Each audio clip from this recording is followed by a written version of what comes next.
अस्सलाम वालेकुम। आज का जो हमारा टॉपिक है वो है हार्मोनिक ऑसिलेटर।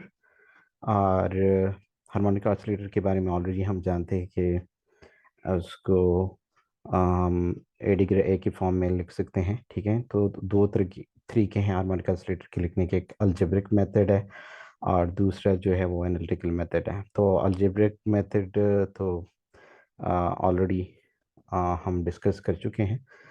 तो हार्मोनिक ऑसिलेटर जो होता है उसके जो हैमिल्टोनियन है वो उसके दो टर्म्स हैं। एक काइनेटिक एनर्जी टर्म है और दूसरा जो है वो पोटेंशियल एनर्जी है।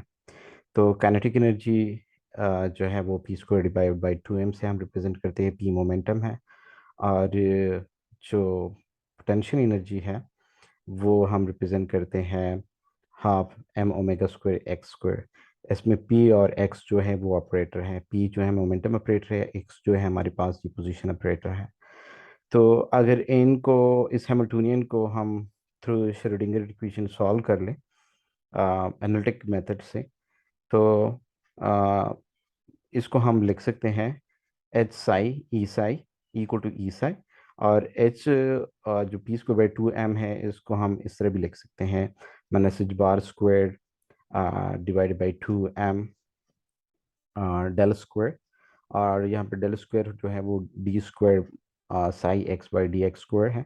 ठीक है ना। हाँ, क्योंकि हम ये जो मोमेंटम पी स्क्वायर ऑपरेटर है इसको हम आइगन स्टेट साई एक्स पे ऑपरेट करते हैं। और यहाँ पे जो एनर्जी टर्म है का पोटेंशियल एनर्जी टर्म है इसको हम साइक्स के ऊपर ही हम इसको ऑपरेट करते हैं। तो ये बराबर है ई साई एक्स के। ठीक है ना। अगर इस इक्वेशन को आप सॉल्व कर ले तो इसकी ये शक्ल बनती है। ठीक है। अब यहाँ पे एक्स नॉट जो है वो बराबर है square root h bar divided by m omega के। तो ये एक कांस्टेंट है और इसकी जो डायमेंशन है वो लेंथ है। ठीक है। It sets the length scale of this later as we will see later. ठीक है। अब इस इक्वेशन को अगर आप सॉल्व कर लें एनालिटिकली तो जो the expression for the energy eigen value है वो हमारे पास ये आती है। ठीक है। और एन जो है वो 0, हाफ, 1, 2, 3 इंटीजर वैल्यूज है सारी। सो इसकी जो एनर्जी है वो क्वांटाइज है। ठीक है। अब इस आइगन वैल्यू की जो करस्पॉन्डिंग आइगन स्टेट्स है उसको हम इस तरह लिख सकते हैं साई एन एक्स। ठीक है। और 1 डिवाइडेड बाई दिस टर्म और e minus x x square divide by 2x0 square और एच एन ब्रैकेट एक्स और एक्स नॉट। तो ये हमारे पास जो हर्माइट पोलिनोमियल है। ठीक है। अब जो हर्माइट पोलिनोमियल जो है उसकी जो इक्वेशन है वो ये है। ठीक है। और इसको अगर हम सॉल्व कर लें फॉर एन इज टू 1, 2, 3, 4, तो इसकी जो डिफरेंट वैल्यू है वो ये है। फॉर एन इज टू 0 ये 1 के बराबर है। पर 2 इट इज़ 4y² - 2 के बराबर है। तो ये हर्माइट पोलिनोमियल है। तो हार्मोनिक ऑसिलेटर के जो आइगन स्टेट्स है ना उसको हम is a in terms of Hermite polynomial लिख सकते हैं। तो अभी हमने ना जो हार्मोनिक ऑसिलेटर है उसके जो वेव फंक्शन है उसको हम प्लॉट करने की कोशिश करेंगे थ्रू मैथमेटिका। ठीक है। तो हम मैथमेटिका को ओपन करेंगे और फिर इसमें जो रिलेटेड पैरामीटर्स हैं या जो भी एक्सप्रेशंस है वो हम लिखेंगे। लेकिन सब आइगन स्टेट्स को प्लॉट करने से पहले हम थोड़ा बहुत हार्माइट पोलिनोमियल के बारे में जानना चाहेंगे। ठीक है। तो हार्माइट पोलिनोमियल जो है वो मैथमेटिका में बिल्ट इन फंक्शन है। ठीक है। और ये दो वेरिएबल पे डिपेंडेंट है जिस तरह मैंने पहले बताया कि एन पे और एक्स पे या वाई पे। ठीक है। तो ये इसका जो है जनरल एक्सप्रेशन है। ठीक है। फर्ज करें वो मैंने ऑलरेडी बताया कि for n is equal to 0 इसको मैं लिखना चाहता हूँ तो इसकी वैल्यू 1 है। ठीक है। For n is equal to 1 it is 2x and for n is equal to 2 it is -2 + 4x²। ठीक है। तो ये हर्माइट पोलिनोमियल है। तो अभी हमने वेव फंक्शन को इन टर्म्स ऑफ वो लिखना है, हर्माइट पोलिनोमियल लिखना है। ठीक है। तो अगर आप इसका एक टेबल बनाना चाहते हैं तो आप लिख सकते हैं टेबल। ठीक है। और यहाँ पे आप लिखेंगे ये हर्माइट पोलिनोमियल, इसको आप यहाँ से और यहाँ पे n लिखेंगे, और यहाँ पे हाँ, इनकी आप लिमिट देंगे कि कितने n से लेके कितने n तक वैल्यू से। फर्ज करें 0 से मैं 6 तक हर्माइट पोलिनोमियल की मुझे टेबल चाहिए। तो ये एक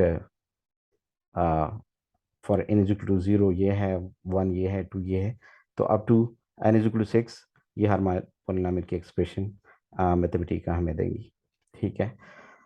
अब जो हमारे पास सिंपल हार्मोनिक ऑसिलेटर की जो वेव फंक्शन है, ठीक है ना, उसको हम लिखने की कोशिश करेंगे कि वो किस तरह लिख सकते हैं। तो फर्ज करें जो आपके पास हार्मोनिक ऑसिलेटर की जो वेव फंक्शन है वो ऑलरेडी मैंने बताया है कि वो in terms of harmonic polynomial हम लिख सकते हैं। ठीक है। तो फर्ज करें जो स्टेट है, इसको मैं स्टेट, ठीक है, या एस टी सिर्फ लिखूंगा, और ये मैं लिखूंगा कि जो एक्सप्रेशन है वो ये है। ठीक है ना। वो ऑलरेडी हम स्लाइड में डिस्कस कर चुके हैं कि वो एक्सपोनेंशियल फॉर्म में है, और square root 2 power n factorial और स्क्वायर रूट पाई ये डिनोमिनेटर में है। ठीक है। तो ये उसमें आ गया। अब ये एक वो है हमारे पास। अब इस वेव फंक्शन को आ, मैंने in term of Hermite polynomial लिखना है। ठीक है। तो उसको मैं कहूँगा कि सिंपल हार्मोनिक ऑसिलेटर, और इसको मैं लिखूँगा स्टेट। ठीक है। उसकी जो आइगन स्टेट्स हैं, ठीक है, उसको एक टेबुलेटेड फॉर्म में ऑलरेडी हम सॉरी लिख चुके हैं। तो इन स्टेट को भी मैं टेबल की फॉर्म में लिखना चाह रहा हूँ। ठीक है। लेकिन इसके लिए जो है ना, यहाँ पे इस एस टी को मल्टीप्लाई हम करेंगे। ठीक हो गया। अब ये आ गई हमारे पास जो वेव फंक्शन है ना, जो हार्मोनिक ऑसिलेटर के या आइगन स्टेट से, वो ये है। For n is equal to 0 it is equal to this one, for n is equal to 1 it is equal to this one, and similarly for n is equal to 6 it is equal to this. ठीक है। अब इनको हमने क्या करना है, हमने इन सारों को प्लॉट करना है। जो हार्मोनिक ऑसिलेटर है उसको प्लॉट करना है। तो उसके डिफरेंट तरीके हैं जिस मतलब उसको हम प्लॉट कर सकते हैं।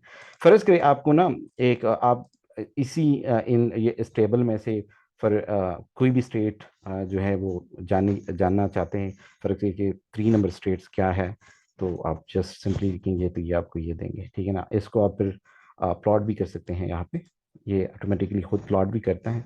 लेकिन वैसे मैं ये बता रहा था कि आप जो भी स्टेट लिखना चाहते हैं ना, तो आप उसको एक्सट्रैक्ट कर सकते हैं इस टेबल में से। ठीक है।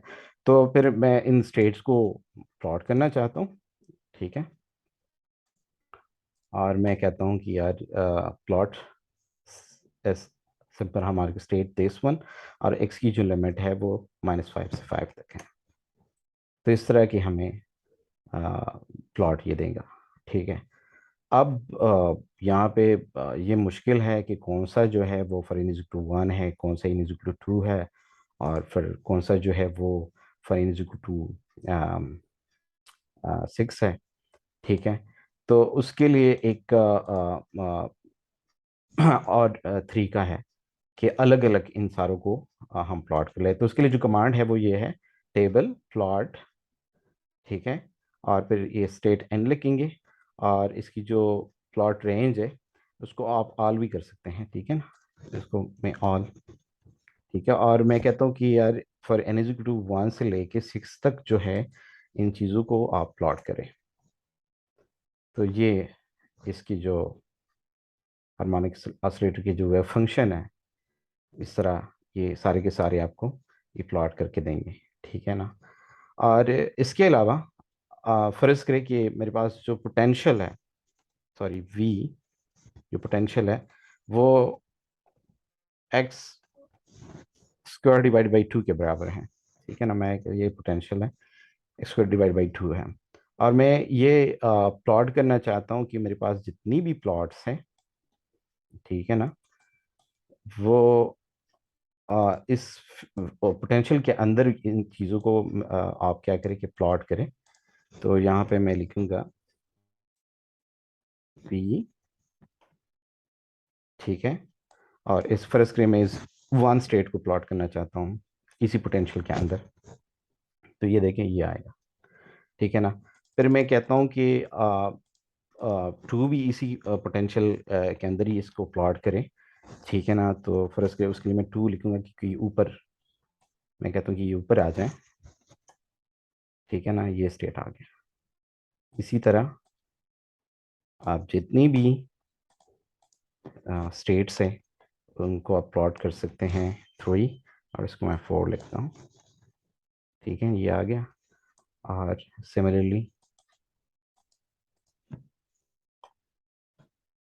ये फोर, ये सिक्स हो गया, और ये फाइव, ये एट हो गया।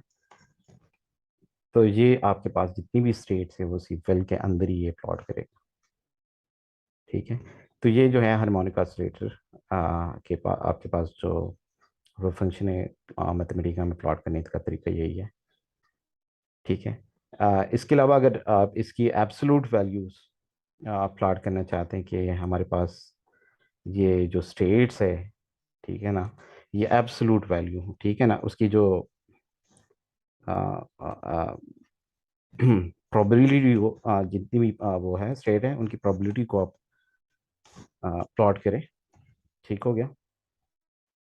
तो फिर उसको हम जस्ट ये करेंगे और ये उन प्रोबेबिलिटीज़ को प्लॉट करेंगे, ये प्लॉट चेंज हो जाएंगे, ठीक है।